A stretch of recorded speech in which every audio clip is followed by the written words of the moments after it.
Hi everyone, welcome to today's video, and the title of today's video is How to Prepare Successful Research Proposals for Qualitative Research. This is part 2 of the two-part series of videos.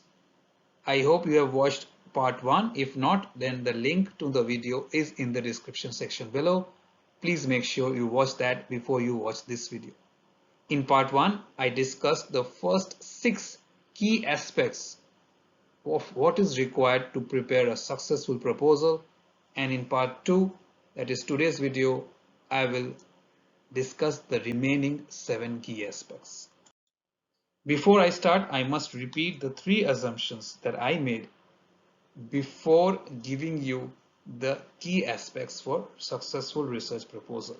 The first assumption I made was that your proposal should not be reviewed by someone who does not accept qualitative research as genuine scholarship, because it will be more difficult for you to convince them about the quality of your research. You need to have a reviewer who believes in the paradigm of qualitative research. Secondly, we assume that at least one of the reviewers will be familiar with the design and methods you propose. There are some researchers out there who may have only quantitative background and they may be uncomfortable with your proposed design and methods. You need to have one reviewer who is an expert or who at least has a knowledge of qualitative research methods. The third and the final assumption I made was that the reviewers for your proposal should also be looking for answers to the familiar set of questions that you intend to investigate. Maybe you are going into the qualitative research paradigm to figure out a conceptual or a methodological area, or you want to know how the nature and the scope of the study match with your skills and resources. It could be either one or few of them, but remember that they should also have similar objectives when it comes to research investigations. So let's continue with the remaining 7 key aspects which, if addressed, will help you to prepare a successful research proposal. So the 7th aspect is plan for records. Explain exactly how you will maintain a paper trail.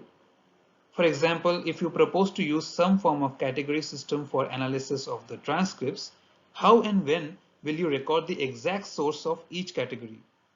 Where will you document revision as they become necessary? How will you record your speculation about the data, the participants, the study, or yourself when such thoughts cannot be handled as bracketed insertions into field notes or interview transcripts? I can confirm that such records will be essential when writing the report. The length and complexity of most qualitative studies virtually guarantee that you lose important information if you do not have a plan for recording it promptly and in adequate detail. You cannot rely solely on your memory. Make sure you have a thorough system of paper trail, audit trails, documentation. Make sure that because you are going ahead with qualitative research, they are usually rich with specialized nomenclature, and it is easy for a researcher to slip into the habit of using the names of complex operations as though everyone is familiar with it. You can't assume that people are familiar with the concepts. So if you say you will produce grounded theory, or if you say you are going to employ analysis through constant comparison, triangulation of data sources, peer debriefer, then make sure you explain it to the reader that you know how to, you have an understanding of these concepts. You just cannot push the reader into a new area and expect them to have an understanding beforehand. Explain why you will employ a certain methodology or operation, showing exactly how you will use it in the context of your research design. Give lots of citations for the literature sources you have reviewed or consulted that will provide a more persuasive presentation. Be careful about using language that might appear to build your personal expectations of what you intend to find in the study procedures. For example, do not use a research question such as, or a research question such as, how do student interns deal with feelings of hostility towards supervisory staff? You are presuming that the students do have an existing state of hostility towards the supervisor. So that shows kind of a bias in your thinking. Whether that assumption is correct or incorrect, it's too early for you to answer without really any data or any kind of research investigation. You cannot cue the participants to feel hostility if they are not. So of course, if you have anticipated at least some aspects of what is going on for your participants. In most studies, the conceptual framework itself will reflect directly or indirectly what the investigator suspect is going on, or at least what he or she believes is worthy of attention. Such expectations, however, may become bias or threats to validity when they go unrecognized, unmonitored, unchecked. So when you're writing the proposal, make sure you've identified these biases and also identified ways how you would address these biases in your research. If you are deciding to use quantitative data together with your qualitative, in some of the aspects of your research, it is your responsibility to demonstrate that you know how to do so. If you are claiming to be a qualitative researcher, doesn't mean that you start making mistakes in representing your quantitative data. So either you should learn or avoid using it.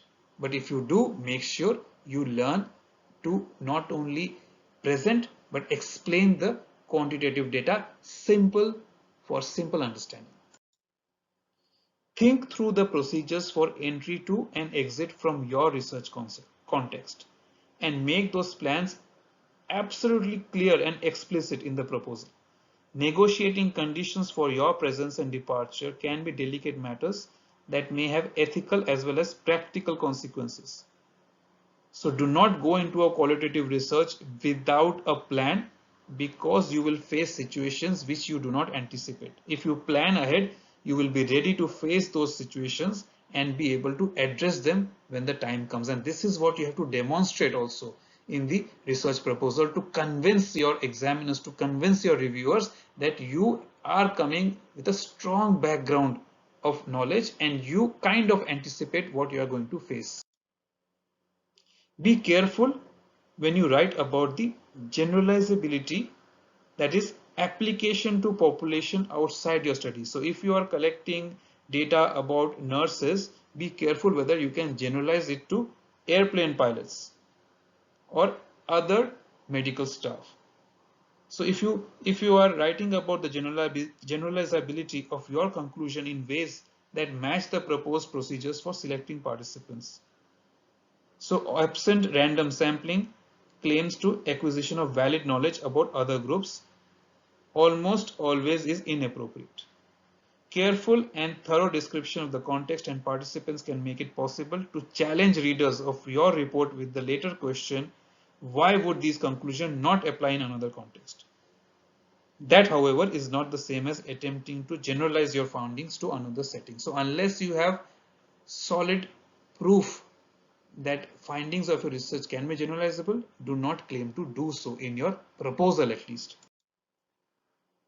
Finally, make sure in your research proposal include a brief statement that highlight aspects of your personal biography such as work experiences, education, mentors, research background, or any other events that have shaped your perspective on the proposed study, your research questions, your participants, the context of study, where you want to collect data, the people you want to study, because reviewers at this stage as well as readers who will later read your report have important reason to know what kind of belief systems, what kind of values, background, concerns, commitments, intentions you are bringing into the research. Remember, in qualitative research, you, the researcher, becomes the primary instrument. It is not the data.